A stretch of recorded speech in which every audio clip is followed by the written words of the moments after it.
to the Fantasy Footballers Dynasty Podcast with Borg, Betz, and a baller.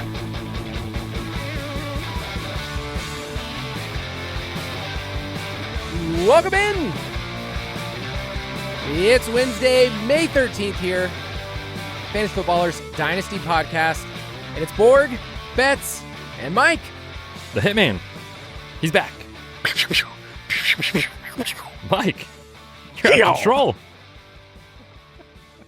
Got the finger guns and everything, guys. Mike's bringing some energy here. And Yeah.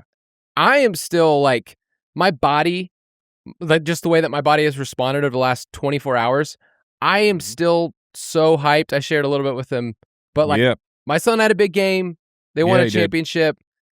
And Mike and I were just talking like, is there any better feeling for your kid than just a championship win? And it was a walk-off win.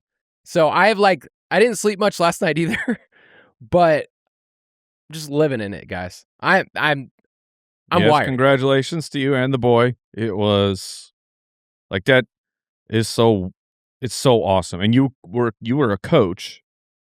I've been a coach on that team and my other son's team, but just to watch the whole scale season and the way it ended was a walk-off win when you're 6 years old. I coached my son for a couple seasons of flag football, and like we made a black sheep run in the playoffs where I mean like our team was good, but we kept losing every game. We would fall just short. And then we went on a run in the playoffs and won the championship, and it was like we still talk about it, even though this is like flag football from before he's even in junior high. Well, we still live it, and it was incredible. It's like one of those things that every single moment when you're in the playoffs, I mean, football for your own team, it's one thing, but like your own kids' team, the entire time. I mean, my heart rate, I showed the guys my Whoop score. It looked like I was basically dead. High stress. Mike knows that life. Oh, I do. I know. I know it from even now just watching. The Whoop's like, whoa, take it down a notch. And I'm like, I'm just sitting here. So in conclusion, if you get a chance to coach your kid, even if you're like feel like you're not capable or you're like, I don't know the sport, figure it out. Go coach. It is unbelievable the memories you create with your kids. Love that. Kyle, did you get a ring? I mean, you sent the pictures to me this morning, and the boys were sporting some bling. It looked beautiful. Did you get a ring as a coach? I did not get a ring. Okay. We got some we got some other stuff. My older one has a championship game later this week, which I won't be able to recover from that. But they have these big fat rings now that nice. He's just wearing around the house in his underwear, just walking around with the ring. That's amazing. So, it's a good time. And on this episode, I have some questions. Some of them came from the Foot Clan of the biggest dynasty startup questions. We're past the NFL draft, and there are a lot of people the way that they do their startup draft. So I'm actually a co-manager in a league. We're doing our startup draft in a week. And I haven't done a startup in a while. Kyle. Cool, dude. Thanks for the invite, man. That was cool. Appreciate that. Must have got lost in the mail. I got asked, and usually I'm like a no. I'm a no guy to most things. But when somebody asked, hey, do you want to do a dynasty startup and you can just be the co-manager? I'm like, sweet. I get to be a part of the draft and then deuces. Right. I am the opposite of Betz. Kyle, thank you for not inviting me to your dynasty league. I can't do anymore. Yeah, I'm every year that we get to this part of the calendar and we talk about dynasty startup strategy, and sometimes we do a dynasty startup mock, I do get the itch to join a league, and then I open Sleeper and I am reminded it is not a good idea to do another league. Just looking at the list of leagues, I'm like, I can't do it. I want to, but I can't. I feel semi-bad when people ask. I had someone the other day at my son's game. They found out about the footballers, and they made the connection, and they're like, oh, you're the Borg. And when we started talking about it, he says, can I be in your league? And he meant, Mike, the league of record. Like, can I be in the league of record? And I was like, how do I put this lightly? No. And then what? No. He followed up and say like, oh, well, and then we'll just start another league. You can be in it. And I'm like, there are certain things, because a dynasty league, we want it to be forever. If you're in those leagues and they're good competitive leagues, this is something you're not just doing a startup and then 2 years later piecing out. Like, this is a forever thing. So I do find people at footclanleagues.com that are a part of those every single day starting up. And if you are a podcast listener, like, that's one of those places where if you're listening to it with other people, you can start a league if you want to there, footclanleagues.com. But it's just not every day you can just say, I'm going to start up a Dynasty league. Maybe you're one of those people that are in 30 leagues and you can do that. Stresses me out. I can't. Just thinking about it. Yeah. We do have a giveaway that I want to highlight because on the main podcast, you guys tease this. It is Dynasty Week. So on the main podcast, you guys are kind of doing a little bit of a crossover. And it's funny, when we started Dynasty Week, I don't know, 6 years ago, it was because we didn't have a Dynasty podcast. Correct. And it was like, hey, we want to talk to the Dynasty managers. And then you guys are all here now listening. But we have a giveaway. You can win a signed James Cook jersey, who has been a my guy, I believe, for you, Mike. Was that Yes, he has. 2 years ago? It was 2 years. It was when he finally started scoring touchdowns. That's sweet, he was like, sweet hey. regression. Yeah. Hit like a Mack truck. He's like, I'm going to do 4, and then I'm going to do like 16 and 12. That's what I'm going to do. I'm going to decide to do it. But we're giving away a signed James Cook jersey. And if you have the Ultimate Draft Kit Plus or you are an Ultimate Foot Clan member, you are automatically entered. So go to ultimatedraftkit.com if you haven't got that yet. Everything we've got with the pre-order pricing, everything with the Dynasty Pass access right now, you can get into it, and you are entered in. So if you're one of those people that have the Dynasty Pass, you've already experienced it, you are part of that group, and you can win a signed jersey. Before we get into startup questions, Mike, I know you are tweaking your rankings for the Ultimate Draft Kit. Anything that you want to highlight just of, like, Betz and I are seeing behind the scenes how you, Jason, and Andy are different on some players. I feel like this year, more than any other year, there are some wide discrepancies. We have some real wide discrepancies, yes. Especially at quarterback, which we'll get through some of those questions for Dynasty, but like we were talking through Trevor Lawrence or Malik Willis or Drake May, where it's like, okay, Drake May is up here in Jason's ranks or down here in Jason's ranks and very different than everybody else's. Mm-hmm. Is that? Yeah, he has Drake surprising? May. Yeah, I mean, it's dumb. Drake May's so good. I mean, he's wrong, but I mean, we walked through it. I heard his process, I heard him out, saw the stats, and was like, this is not unreasonable.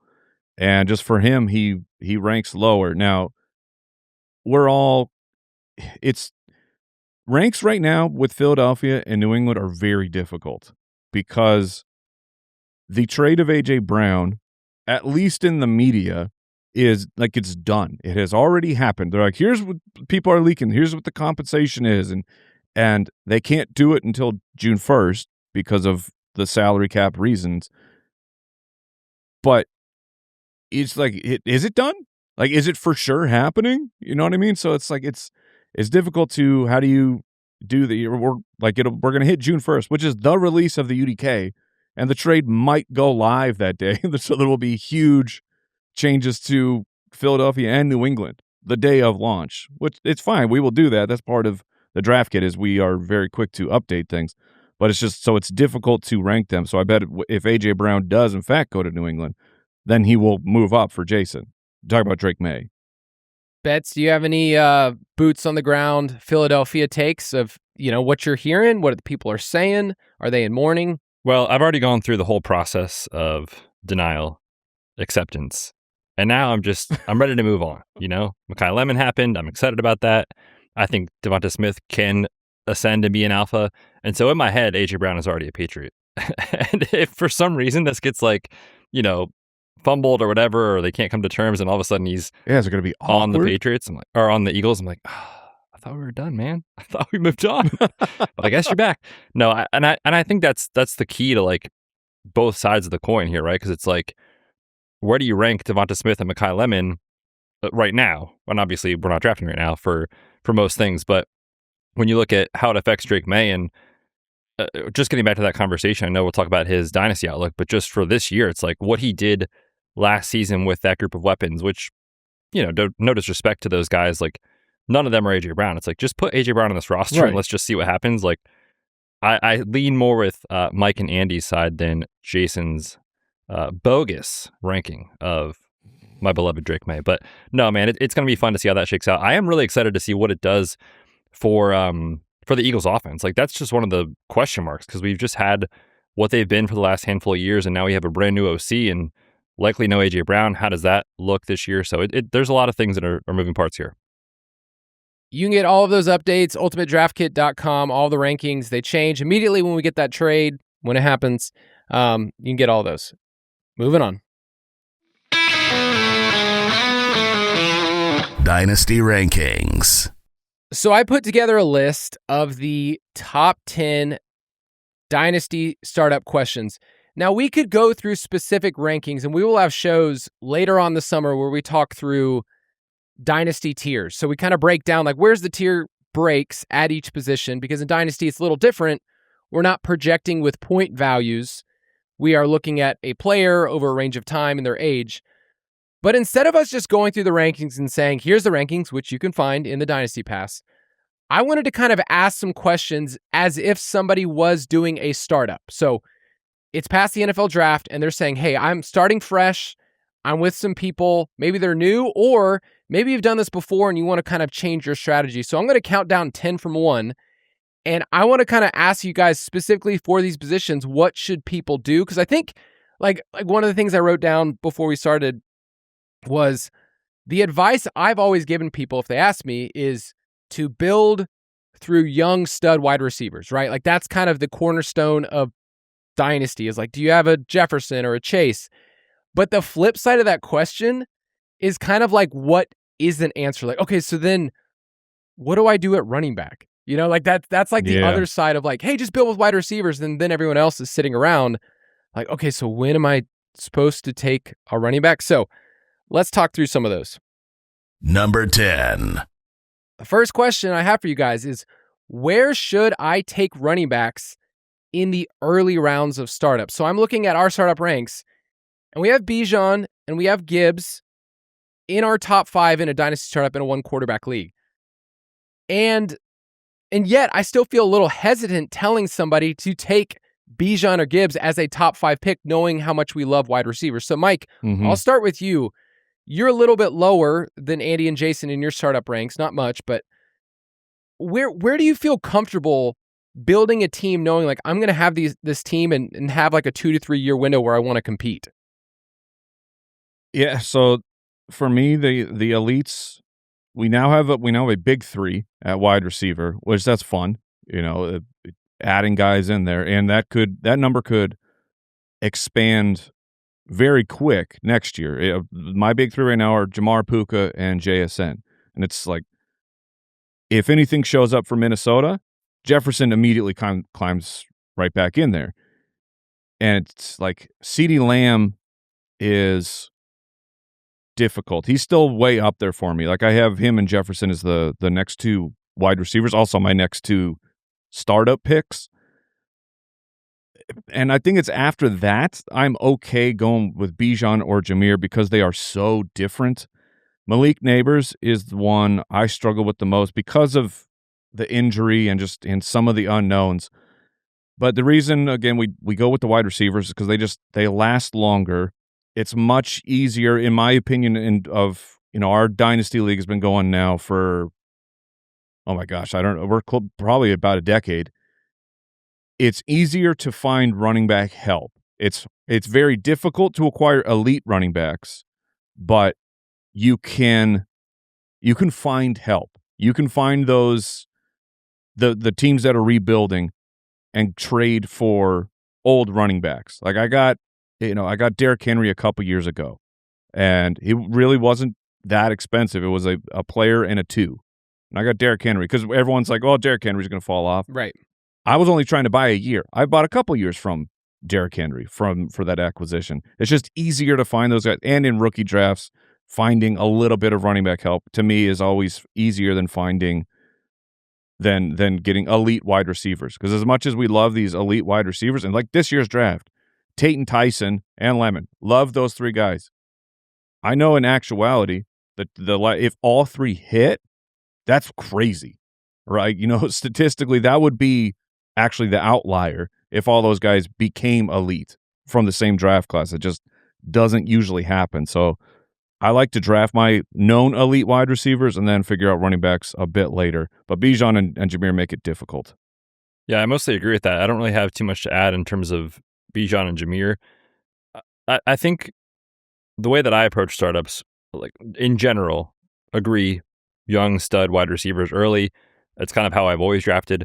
But at the same time, you don't want to just stick to that because that's what you've heard year over year over year. Like, I have no concerns about Bijan or Jameer Gibbs holding their value for the next 3 years, barring catastrophic injury. Yeah.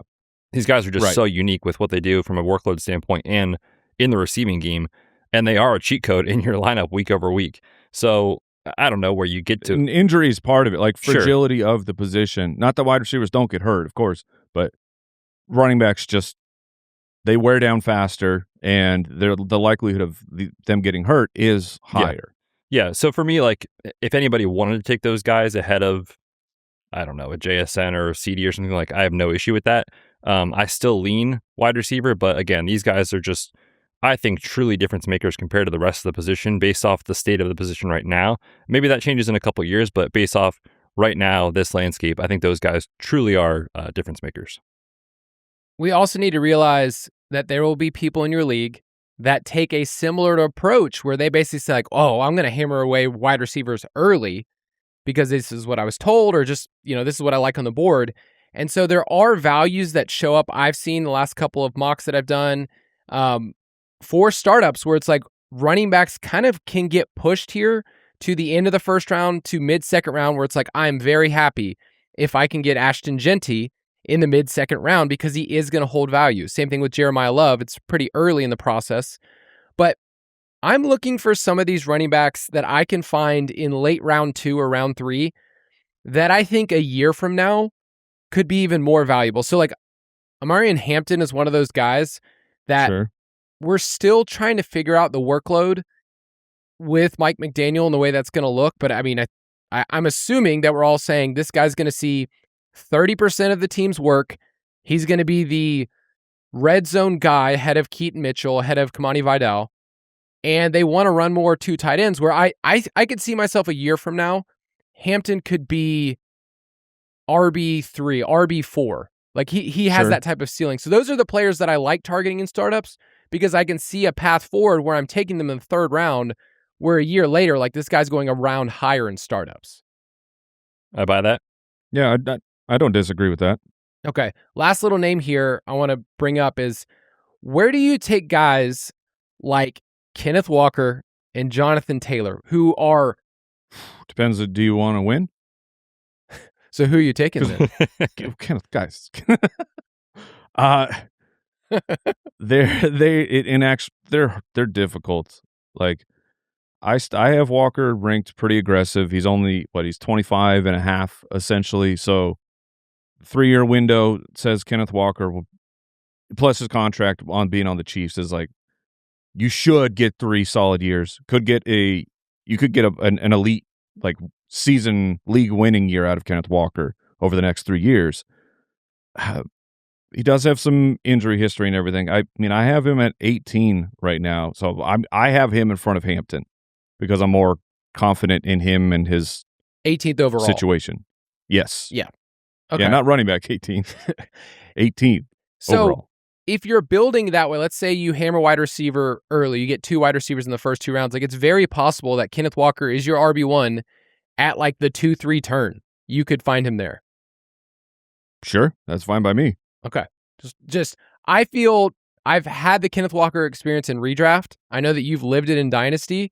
So me thinking of Kenneth Walker as my Dynasty RB1 scares me. It terrifies me. Hey, I understand. People are very nervous. Kyle likes to play for Walker. 4th place in his leagues.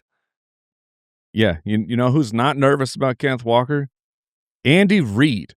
And Eric Bieniemy. He's made perfect decisions at running back his entire... I knew you were going to say that. It's okay. And I do not have a rebuttal. I mean, he's made tons of other great choices, but yeah, it's I feel nervous taking players that are past their first contract at running back And I know they probably have 2 years. Where in redraft, I feel completely fine with Kenneth Walker this year. And then in Dynasty, I'm like, am I going to be left holding the bag in 2 years? And I'd spend a 3rd round pick on this guy. Betz? Yeah, I mean, I think the general idea with kind of this group, if we just want to look at like James Cook, Kem Walker, Jonathan Taylor, that are technically still at an age where you feel very comfortable with their production for this year and probably next year as well. But when you take these guys, you do have to understand just kind of like naturally the way Dynasty markets ebb and flow is that we use age a lot. Dynasty players use age a lot as a factor for startups, trade value, etc. So if you're going to take these guys, which I'm not saying don't, just understand your value on that player probably is going to go down next year. Not saying that's wrong, especially if you go out and try to win a title in the first year of your league. But if you're taking Kem Walker, James Cook, Jonathan Taylor, those kind of guys that are not old, not young, but like you just have to be aware, probably like in the next 1 to 2 years, maybe you get an awesome season the first year. It's not the worst idea to just flip that guy the next year. You know what I mean? Like you don't have to draft these guys and then all of a sudden they're stuck on your roster for the next 5 years. Like obviously you'd be willing to flip these guys. So I just kind of have that trio like circled to be like, hey, at some point in the next year, maybe 2 years, it's probably a good idea to kind of just see what the market is, because we just know eventually, like when guys get to 29, 30, we saw it with Derrick Henry and Saquon's kind of there now. It's like the shine wears off. Everybody's like, you got to get out. You got to get out. And so that will happen eventually with these guys. So if you're drafting them now for the long term, just understand the window probably closes just a little faster than you realize.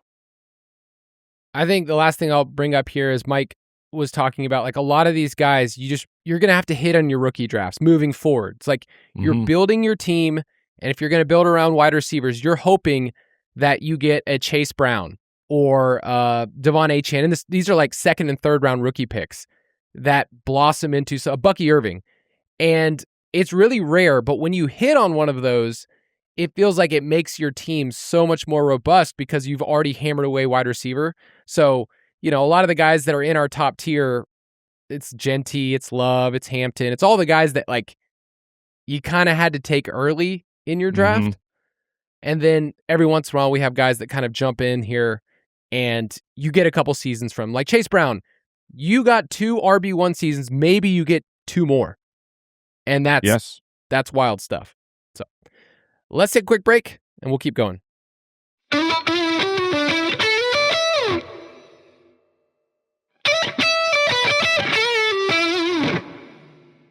Number 9. All right, for SuperFlex drafters out there, if they're in a Dynasty startup, where is the cutoff from the elite tiers? So in our rankings, you're going to see Josh Allen, Jaden Daniels, Joe Burrow, Drake May, Lamar Jackson at the very top, and they would be our top 5 picks in a SuperFlex, and then we have the wide receivers. I think my biggest question is, where do I go from there, and how comfortable am I waiting on quarterback in the first couple of rounds? When do I stop playing chicken with everybody else? So Betz, like, where do you feel comfortable in rounds 1 and 2 of like, okay, I'm going to keep hammering away at wide receivers and running backs and let everybody else take their second quarterback? Yeah, I mean, I think part of this is you have to know the league that you're playing with. Like, if everybody in that league values quarterback insanely highly because it's SuperFlex, which obviously most people will, but there are certain leagues where it's like live and die by SuperFlex quarterbacks. And there's other leagues with players like us who are like, yeah, we like them, but like we're not going to artificially inflate their value compared to elite wide receivers and stuff like that. So know your league. If you're in the former category where it's crazy, like I don't really want to get boxed out at quarterback, because if you pass on the first, let's say 12 guys off the board, there's names that I would be interested in.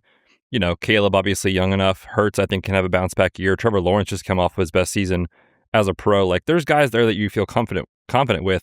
But if you pass completely on that top 10 to 12 group, like it does start to get pretty murky late. And then you got to think about like your second guy. You're getting into the Bryce Youngs of the world. And I like Cam Ward. I think he can have a bounce back year, but like there's still question marks there. The list kind of goes on. And then there's like the handful of teams in the NFL that are certainly going to be looking at the class next year for quarterbacks. So I guess my general answer here is I probably do want to leave the first 2 rounds with one of these kind of top 12 guys. But I'm not going to necessarily force that issue in round 1 if I think an elite wide receiver has fallen too far. I'm not going to artificially inflate a second or third tier quarterback just because you quote unquote have to in SuperFlex. A team just looks so good when I get through the first 2 rounds and it's like I've gotten 2 wide receivers. And you're like, okay, I started my draft with JSN and Drake London or whoever. It's like that is such a strong start to your team. And if the supply is still there where you feel comfortable with somebody as your quarterback 1, then you can get them, in the 3rd round if your league hasn't gone all in. Now, there are some people that basically are like, hey, my first, of the first 15 picks of my draft, 10 of them were quarterbacks. And you're like, oh, okay, well, how am I going to respond to the rest of my room? So, like, there's a certain point in our rankings. Like, I'm sorting by Mike's rankings right now because, why not? Why not take Mike's SuperFlex rankings, which I honestly do use? They're really good. I get to a point where I hope that Justin Herbert drops because I'm a Herbert bro, and I always will be, and I'm fine with him as my quarterback 1. Yeah, I would just say if you've never been in a SuperFlex and you're drafting out of, say, the 8 spot, the 9 spot, and it's just all quarterbacks in front of you, and Jamar Chase is there, Puka is there, just do it. Like I've been in enough of these drafts where there is right out of the gate, there is a scramble. A lot of the first 2 rounds will be just full of quarterbacks. And then at least in all the drafts I've been in, then it dries up, as in or freezes, I should say. And then like 3 rounds will go by and no one's picking a quarterback. And it's like, I'm not saying go with the ultimate game of chicken, because if you do a dynasty startup and you push the quarterback situation too far, you're going to be in a giant hole for a long time. But you find your sweet spot in there where other people aren't taking their second quarterback yet because they're now loading up on the other positions. Well, then, okay, you've swapped. You're not allowing the draft to make you take negative value on your pick. Your surplus is now in the wide receiver position. Because here's what happens. You take the quarterback 11 or 10, at the 10 spot, then everyone else who has the great quarterbacks, they're also going to get the great wide receivers. And then you will just be super screwed. Yeah, we talk a lot about you don't want to be at the end of a run and say, oh, well, I don't have my quarterback yet. Here's me taking Caleb Williams. Start a new one. Yeah. Here's me taking Caleb Williams at the 201 because I saw all these other people and I'm just too scared. So like you started your draft, let's say, with a wide receiver and Caleb Williams, and you have to wait the entire time to come all the way back, and you sacrifice stuff just because nobody else is probably going to take a quarterback in the 3rd round. So you've kind of just like boxed yourself in, where I personally feel comfortable with a ton of different quarterbacks at quarterback 1, even all the way down. Like I would be totally fine if I could get Brock Purdy at the end of round 2 or beginning of round 3, if he lasts that long, as my quarterback 1, and I'll piece it together, but I've built out a better roster. So I'm fine pushing it down the board. Maybe some people don't like the risk, but a lot of these guys It's exhilarating. Oh man, if you want to feel alive, it's a rush. That's like I feel like we did a best ball draft. Maybe it was Jason. He did this a year or 2 ago where he just punted it as long as he could, and he ended up with like Gino and somebody else. But he did not do well. No. Terrible. It's just a sidebar here. Whenever you're doing drafts and at the time you're like feeling risky, it's like feels really cool. Like I think of all the 0 RB drafts that we've done on the podcast over the years. Everybody's rosters look really cool, but I remember one year me and Josh were talking about it. I was like, Josh, I'm going to check back in on this 0 RB team you built with like Zamir White and Jerome Ford, and I'm going to see how this team turns out. Did not do great. It doesn't work. Sometimes it just doesn't work. Yes, there are times that it doesn't work. Yeah. There's times when like last year, I mean, the big boys at the top just stayed healthy.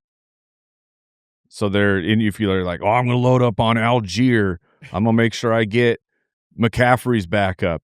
Like, it didn't work that year because they didn't get hurt. Yeah. Last thing I'll add here, I think when people are asking about SuperFlex and where do I take my quarterback, I think the follow-up question, which we'll get into later, is basically when should I take my QB2? That's like really like the underlying question. And we'll talk through some of those names in a startup of where you feel comfortable there. But let's move on. Number 8. looking at these stud tight ends, how high should we take these young stud tight ends in a startup? So Brock Bowers and Trey McBride we have as top 15 picks. Jason has them as top 10 picks. Yeah, they're top 15 because Jason has them juiced. I personally feel fine. Betz, would you take Bowers or McBride top 15 in a startup?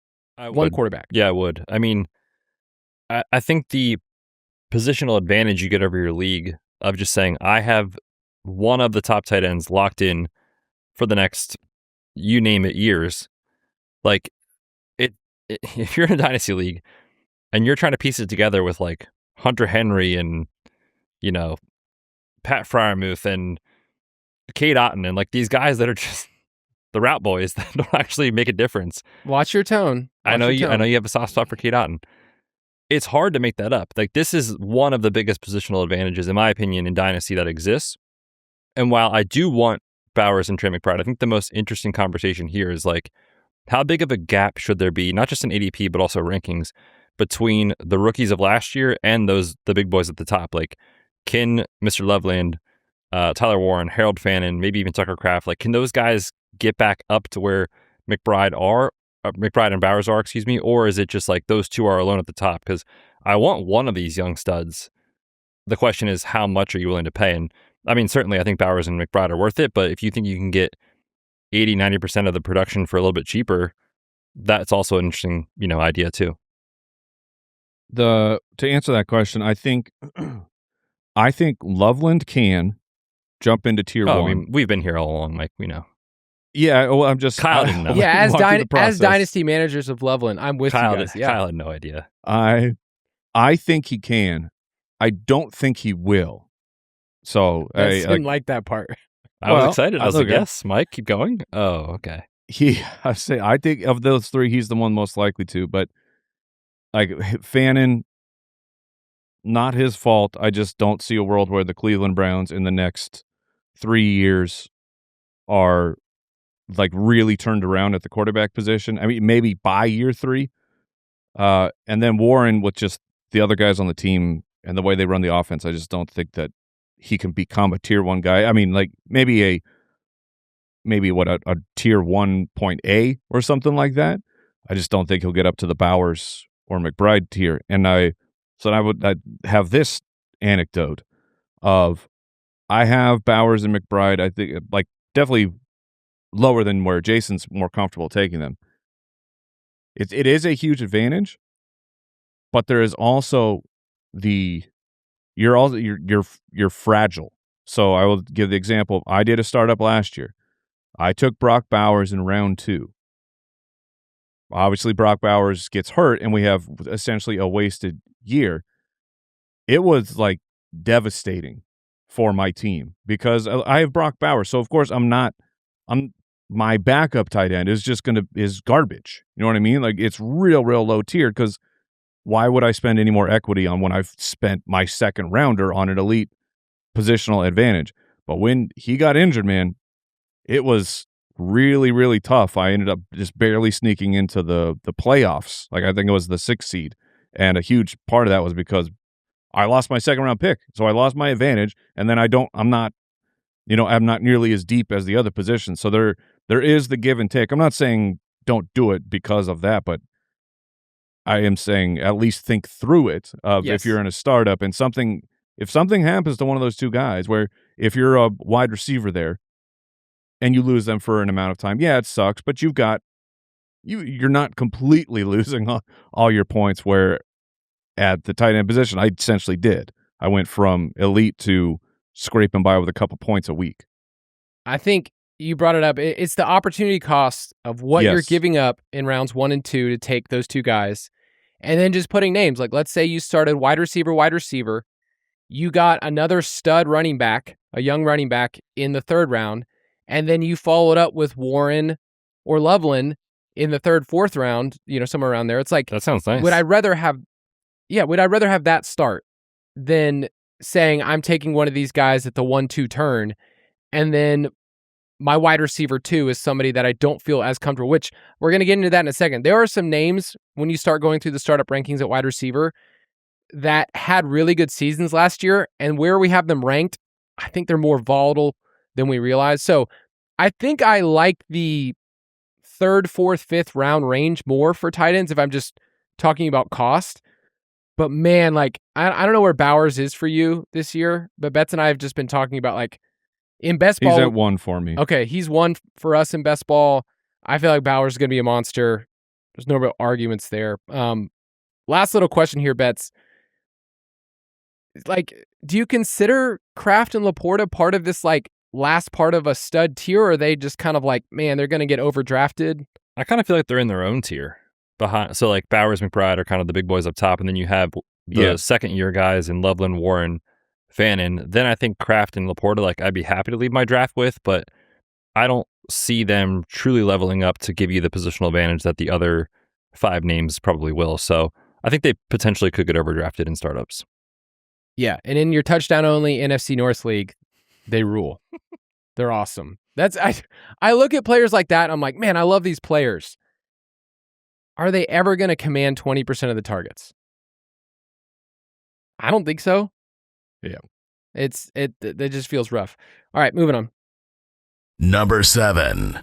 Let's go to wide receiver, and my question is, which of these contract year wide receivers are you most afraid of in Dynasty? So I kind of picked some players that are going in a certain range, and then I'm going to add in another name. But George Pickens, Rashee Rice, Chris Olave, Zay Flowers, and Michael Wilson. I included Flowers and Olave. They got their options, but Flowers trying to get paid right now, right? Like he basically said he wants, what, JSN money? Whatever it was. Oh, no. Zay said that? There's some clips that came out. I think it was a parody account, but I have that in my head now forever. So all of these guys look like they would be strong wide receiver 2s, and they just came off of awesome seasons. Just to recap for you guys, Pickens was the wide receiver 5. Olave, the wide receiver 6. Rashee Rice has been hurt, but when he's on the field, he's been awesome, seeing 30% of the team's targets.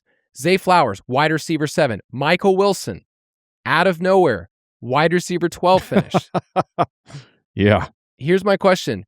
Did we just see the best fantasy seasons for all 5 of those dudes of their careers? Well, that's a good question. Hey, Betz? I'm going to say for some of these guys, I think so. Name them. Who just had the best year of their career? Yeah, I'm going to say Zay Flowers, wide receiver 7 finish is the best of his career. No. For fantasy, maybe. That's my question. Okay, but I'm just saying, like, 1,000-yard wide receiver, I feel like routinely is what Zay Flowers is going to be. Does he catch the right side of touchdown variance on this version of what we have with Derrick Henry-led Ravens offense? Probably not. But I think there is a season that exists for Zay Flowers where he can pop up for 1,300 yards and 7 or 8 touchdowns and have another amazing fantasy season.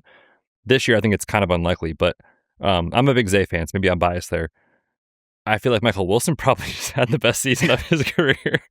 And I will say, I don't know about the season because obviously he was injured and suspension and stuff, but like Rashee Rice feels like a ticking time bomb to me in Dynasty, where you've got a couple things working here. One, it's like a contract year. So much of his value has been tied to the Pat Mahomes, Andy Reid scheming of targets for him. If he leaves the Chiefs and if he has one more offseason incident and they say, we're not paying you, he goes somewhere else, what decisions does he make, A? And then B, how does that even, like, is he even really like a true legit, hey, go line up outside and win? We've never seen it in the pros. Like, he is a manufactured slot guy, and it's been beautiful for fantasy. I've loved him in fantasy for years. It's just, he feels terrifying to me for so many reasons. So I think out of these guys, we were just talking about, like, which one scares me the most, it's easily Rashee Rice. I cannot fathom taking Rashee Rice in a startup. And because if you're one of those people that's just like, I'm going to call my shot and I think I'm right, hats off to you. I'm willing to be wrong on Rashee Rice and what he can be moving forward. That makes sense. Do you think the Chiefs sign him? I would say no. Oh, yeah, that's basically the conversation, right? Call your shot. Because if he's with Mahomes and Andy Reid, I'm in. But if he's not, I'm terrified. This territory of especially Dynasty, and I mean, just NFL fandom, Dynasty is, I think the hardest part is that these guys are humans, And sometimes humans don't make good decisions. And like if you haven't been in the game long enough, there was a year where Tyreek Hill would go through startup drafts and not be drafted because we were all so sure of the reports coming out about him were awful. And it's like, holy crap, I think Tyreek Hill's probably done playing football. Like if this all goes through, even the NFL can't sweep this under the rug. And then that just disappeared.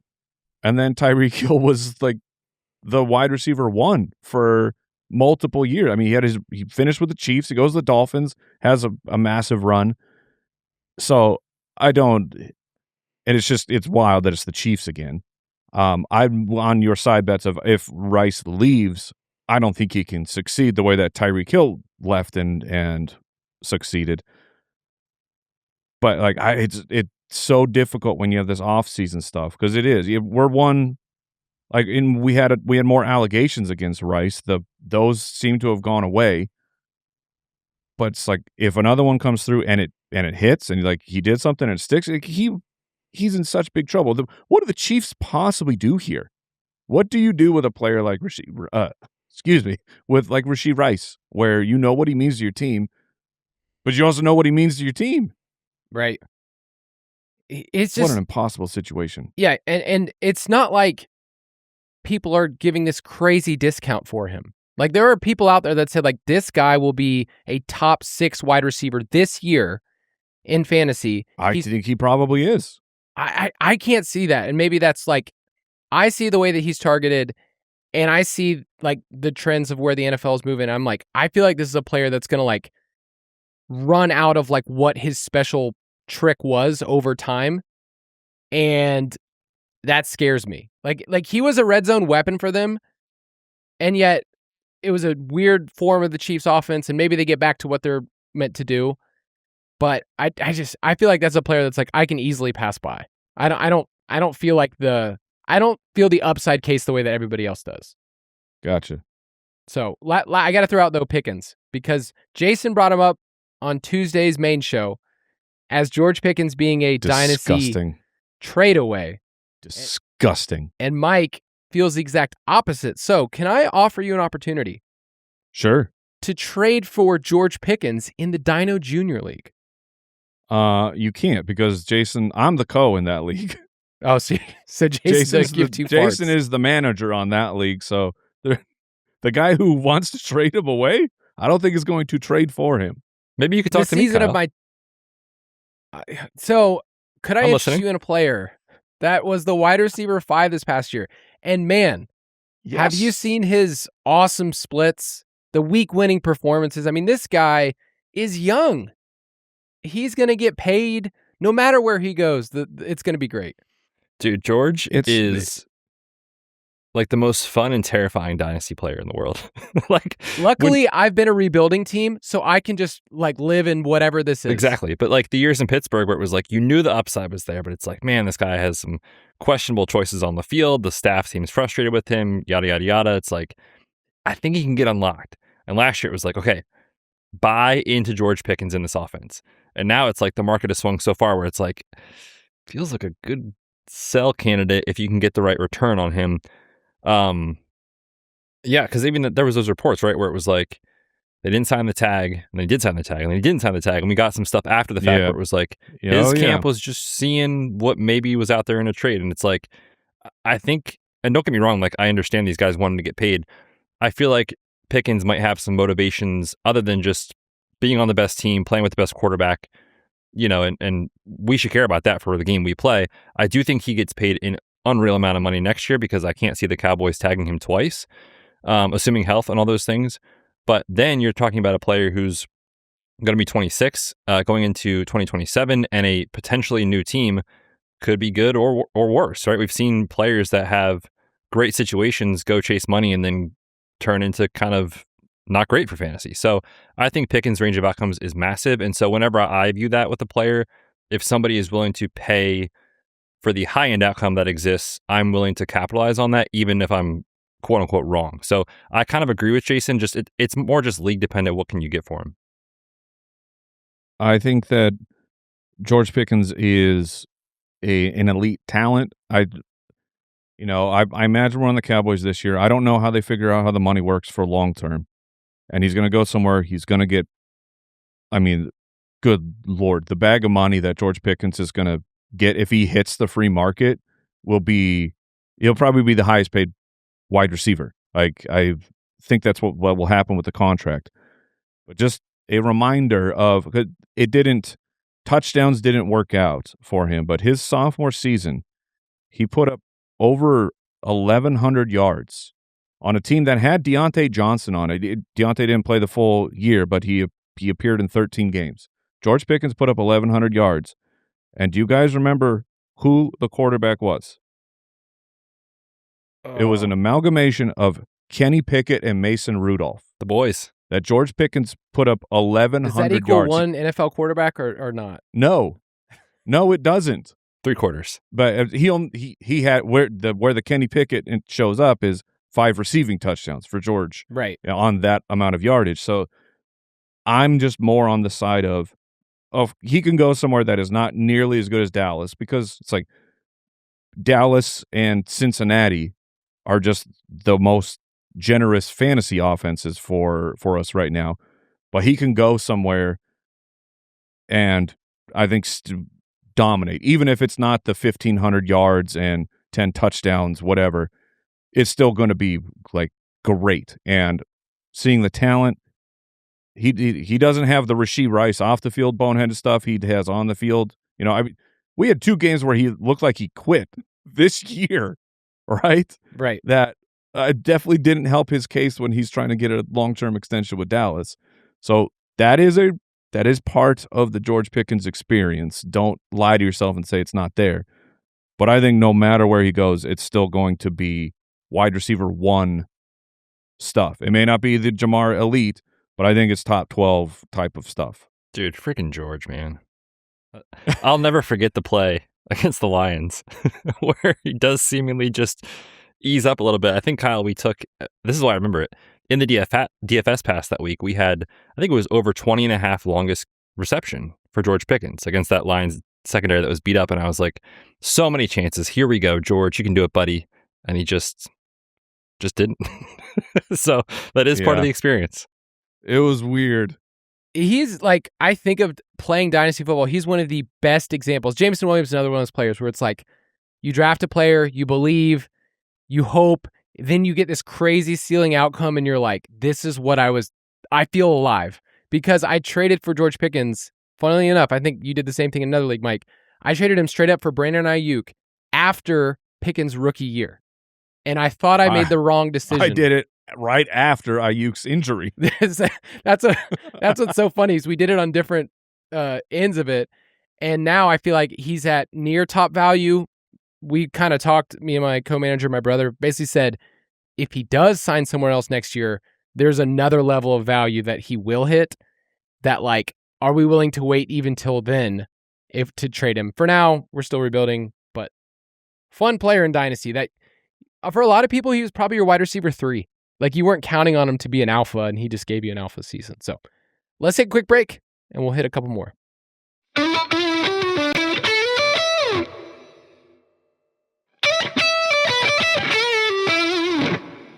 Number 6. All right, I'm going to go a little quick Just real here. quick, because I thought of it while we were on break. Go for it. New England, what are you doing? Why are you trading for A.J. Brown when it's going to be expensive and you're going to have to pay him? And what are we 27 or 28 for A.J. Brown? I don't remember. But I think he's 28. There is a gap in years. Why did they trade for George? Like, AJ Brown will be 29 in a couple months. Dude, whatever. I'm excited to see what the draft picks are, because it's like, if it's really what's been leaked, which is like a 1 and a 2 or something like that, which would be crazy. But we know it'll be expensive. If you look at that trade and you're like, it seems like you could have gotten Pickens for that. That'll be right. A weird decision. All right. Number 6 here. We're going to go a little quicker about a couple running back questions. Of the second-year running backs, so think of them in a startup draft, who do you think is going to produce like a star this year and therefore ascend in value? So of the Genty, Hampton, Henderson, Judkins, Scadaboo, and I'm even going to throw in Baishal Tootin, who's an interesting second year. Who do you feel like a year from now, Betz, you want to call out as like, hey, I think a year from now, if you took them in a startup, they're going to be more valuable? More valuable is a different conversation than produce like a star because there's Both. warts in all these guys. What? Well, for the warts are usually on the outside. They're on the inside this time, Mike. Watch out for that. I don't know if there's internal warts. There's some bad warts go out see a there. doctor about that. Oh, yes, there are. But I think the one that I'm most excited about, I think people would agree with Omarion Hampton. But I feel like that's an easy answer. Like, this team should win a ton of games. It's easy because it's the right answer. The offensive line will be healthier. Mike McDaniel's scheme, it's not hard to convince people of that. Genty, it's like you buy into the draft capital, hopefully better quarterback play, hopefully just better systemic environment around him, and then it will happen. I think the real conversation that's interesting is like, could you see a true breakout from Baishal Tootin this year?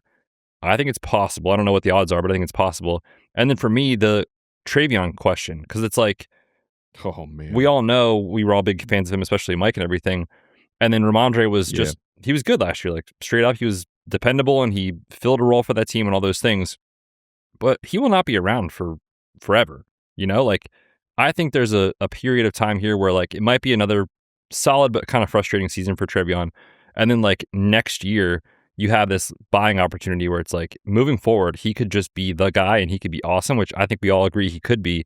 I'm not really scared off by Ramondre long-term as far as dynasty outlook, yet in prices of startup and stuff, it kind of feels like that's baked in. So that's my answer, I guess, of the non-Omarion Hampton group is Travion Henderson. Of this group, Hampton's the only one that I'm not scared of. Like, the Ashton Genty last year was worrying. The team was so incredibly bad. Yes, they're upgrading the line. NFL coaches who are listening to this, or GMs, it's so easy. We know how to win. It's so easy. Just fix your freaking line. It's so weird. But I'll bring this up on the pod. I was kind of I mentioned it to Kyle of both Indiana running backs the last couple of years with Mendoza, very, very low in receptions. And those guys from their previous colleges, it's not that they were like, oh my God, these guys are dominating, but they had receptions. I mean, they were a part of that was a part of it. So like, okay, is that a Mendoza thing? That was the Indiana scheme? I'm not saying Genty won't get any targets, but it's when a quarterback is a known check down Charlie type of a quarterback, they always do it. You know, like when Phillip Rivers, you're like, oh boy, I know my running back's about to get just pelted with targets. That's a question mark for me. Their offense, how long does it take? So Genty like freaks me out.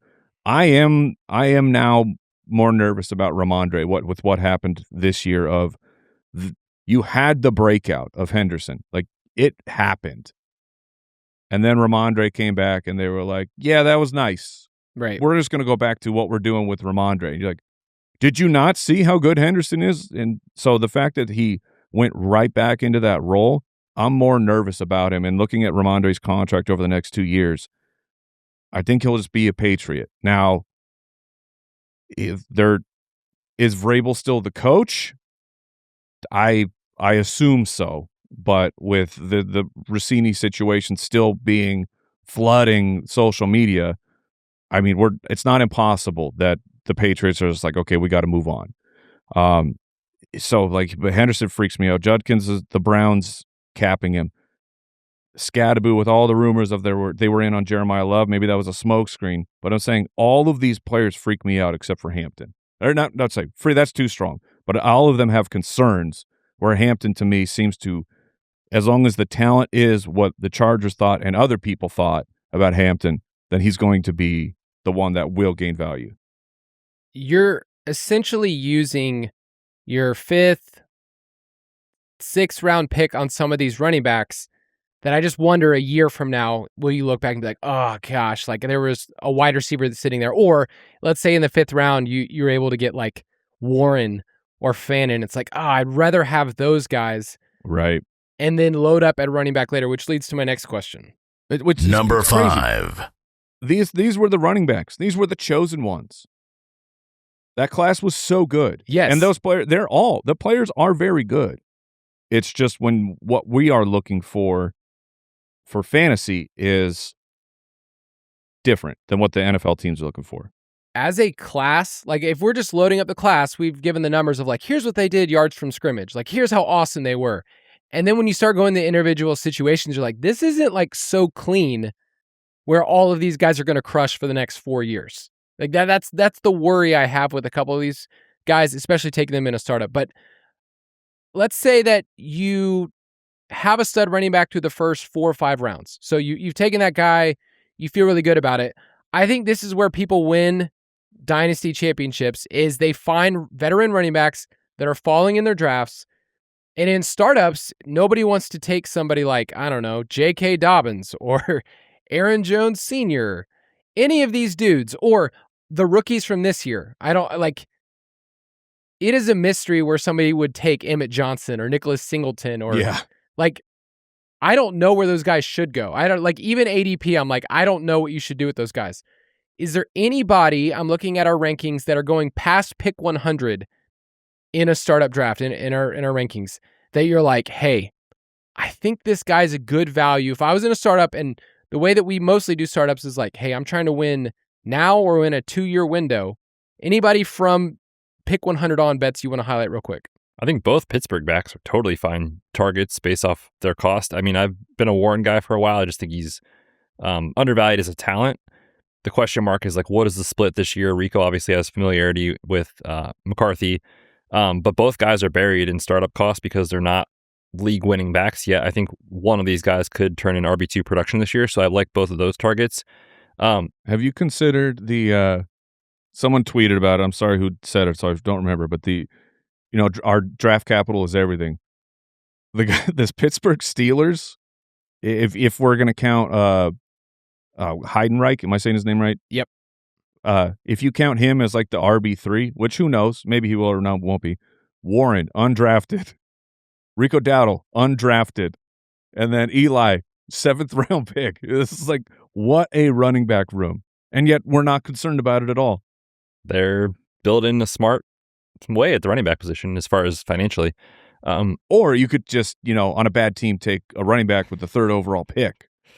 They watched the Raiders and they were like, that was so good last year. Let's do that. The other guy that is basically a 1-year rental, in my opinion, if you're kind of going for it in year 1, would be Tony Pollard. Again, more just volume-based, not inspiring. I will never draft Tony Pollard. 29 years old. They could have cut him, Kyle, by now. They didn't. I like Brian Daboll's offense. I believe in Cam Ward, so Tony Pollard is a 1-year going for it this year rental, in my opinion. I like the Panthers guys if you're just taking a shot. If it's Chuba, who another non-sexy name, even Jonathan Brooks, who knows what he is. But those are the kind of names that I'm like, I'll take a shot.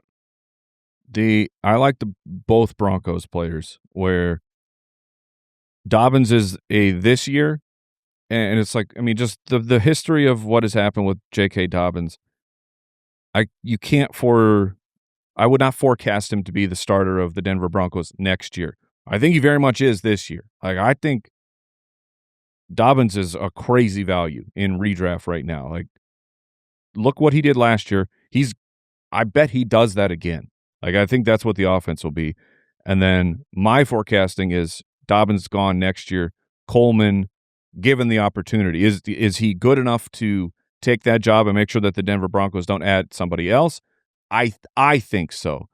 But Coleman's tough in rookie drafts right now, I think, because you have to take him pretty high because of how gross the running backs were for the rookies. But I don't think it's great this year unless, Dobbins gets hurt, which he has pretty much just always gotten hurt. So Coleman, I think, is a play for next year where Dobbins would be this year. All right. I'm going to finish on a couple quick hitters here.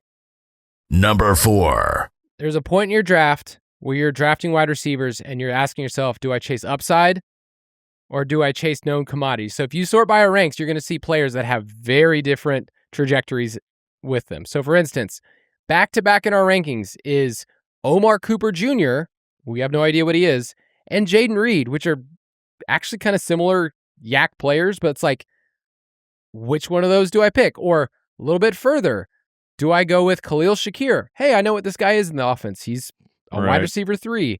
Or Matthew Golden, who's right next to him. So how do you guys weigh that out in your drafts? Or is it just like, hey, you need a mix. You need to have some upside guys, and you need guys that, hey, Khalil Shakir, you could start in your flex.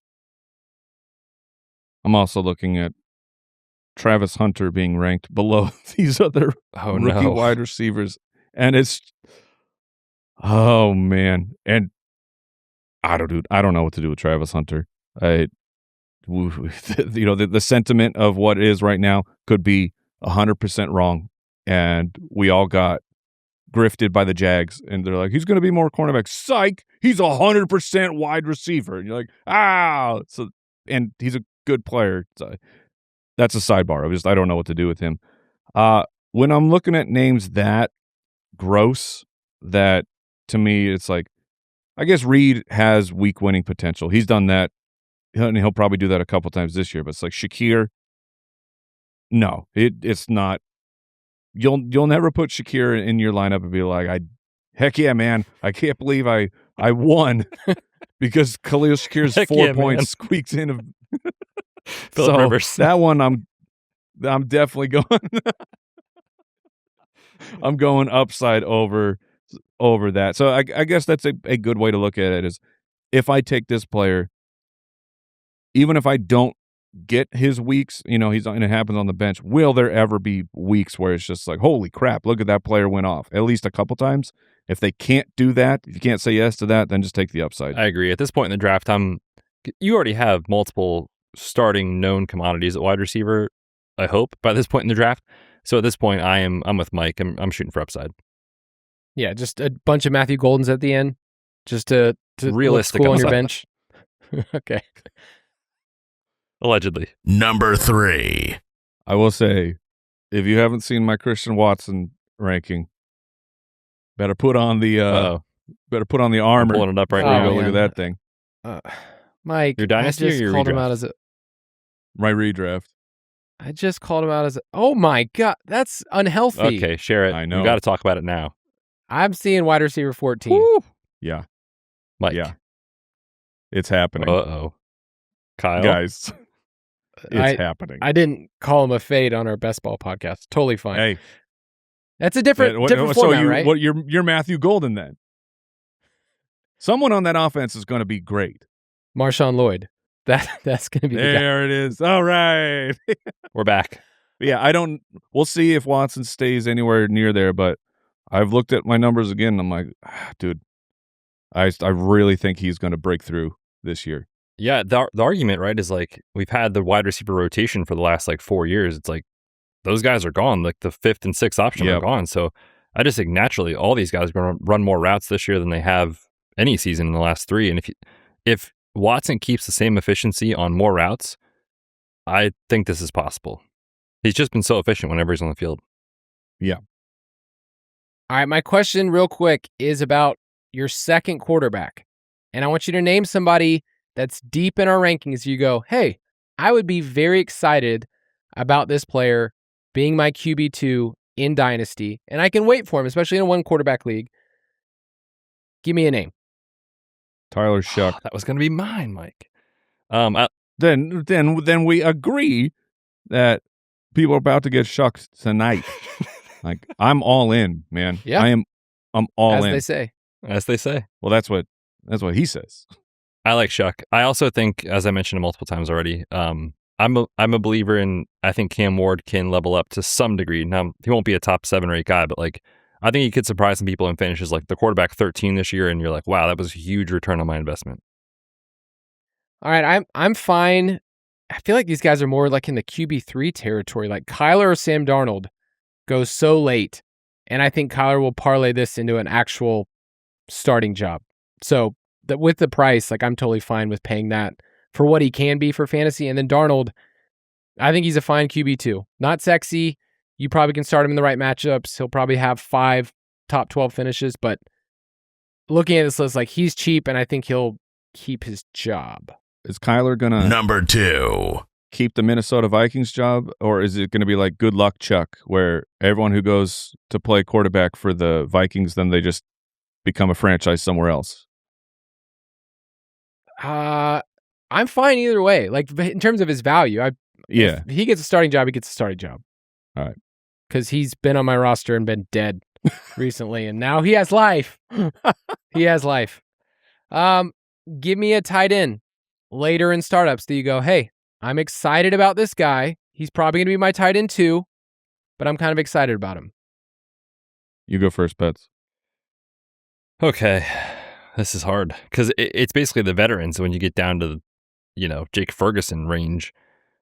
The one guy that I think people have soured on maybe a little too much that I'm still interested in is Dalton Kincaid. I know that's his knee injury has kind of been plaguing him the last couple of years, but like when on the field, he's been efficient. So I'm okay with that. I don't think it's like a slam dunk by any means. The other guy that's a little bit later that's still young is Brenton Strange, and we saw some really nice moments last year from him. I think if you were on the side of, like trying to think of the future, obviously this is a couple chess moves ahead where it could just completely blow up in your face. Like if you're like, hey, George is gone after this year. Jake Ferguson, when either George is off the field or CD is off the field, the dude produces. Like when they call upon him to be the number 2 option, he's very solid for fantasy. Now he's not when the 2 elite wide receivers are there. Ferguson is like unplayable, but just throwing that out of he has that ability. Should they move on from George and they're just like, okay, we're back to Ferguson, I think it'll be solid. The other one I would throw out is just it's Okonkwo of the last. Oh, you had the button queued up. My thumb was on the button. I was ready. I'm in. Washington, the last couple of years, it's like Zach Ertz is giving us numbers, and the guy is toast. And Okonkwo is still very good and athletic. He can give you huge plays. So if they truly unlock him because they gave him the money, then he will like rise up a ton in value. I think him and like Stowers are the guys that if things break right will just skyrocket. Yeah. And I just like how cheap he is. You're not asking him to be much more than your tight end 2, but he has room to finish, I don't know, tight end 8. Like he could easily be tight end 8 this season. So Number 1. All right, I just went through this process in a mock, and I'm about to do it with someone else, but how much roster turnover should someone expect with their team within a year or two, knowing they're doing a startup of, let's say, 25 rounds, maybe 30 rounds, but like going through your whole roster, you're drafting it there, it's a startup, but how many of those positions do you think are turning over within a year? I mean, your last, 8 picks probably are cut within a year? Unless you have a taxi squad for your rookies. But I don't know, a third within 2 years? Maybe more? Yeah, it's going to be more than you realize. Like you'll have some blue chip guys, hopefully, from your draft that are on your roster for a long, long, long time. But the percentage of the later rounds hitting is so low, and it's hilarious because you will get into your drafts if you're in a slow draft, and you get on the clock with your 13th, 14th pick, and you're just looking at the names. You're just like, you were sweating and grinding this out. You're like, I'm going to make the perfect pick. And you're researching, you're checking rankings, you're doing all this stuff. And then you put in the pick, and you're so pumped and so confident. And then that guy's going to be on the waiver wire next year. It's a really funny thing that happens to us. Yeah, it's going to be guys that are out of the league. I go through our database for the UDK, and it's like all these names of guys like, oh yeah, I drafted that guy in Dynasty. Like Quincy Enunwa was a guy that I like. Oh, that's a name. It was good. That was a fun pull, but I took him in Dynasty in a startup, and he never really was anything. He was a Jet, and I think he was a Lion for a second, and off my roster very quickly. We had who was the Who's the superstar from, what was he, Tampa? Or then he was on the Chiefs. Justin Watson. Justin Watson. I remember you guys were doing I think it was Dino Jr. Jason sweated so much about that pick. It was like late. And then did you take him? I took him with like maybe my second or second to last pick. Yes, you took him, and he was legit mad. Like legit Jason mad and upset that you got Justin Watson and he didn't. As you both were like, he's going to be a superstar. Of course he's not. But so funny how much of our heart goes into these late picks that are, you don't need to do that. You don't need to sweat it. Mike, if that's wrong, I don't want to be right. That's the best part of a startup, man. The first couple rounds are easy, right? These are the studs. These are the guys. That's where the money is made, man. Round 12 of a startup, put your research in. And then cut round that guy. 24, round 24, you're like, I don't know who these guys are. But hey, I took Justin Watson that year, and I won the league that year. Never forget. Take that He away was from a Kyle. champion. Yeah, I haven't done well since.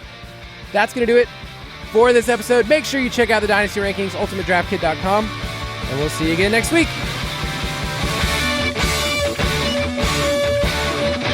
Thanks for listening to the Fantasy Footballers Dynasty Podcast. If you want to take your Dynasty skills to the next level, check out thefantasyfootballers.com.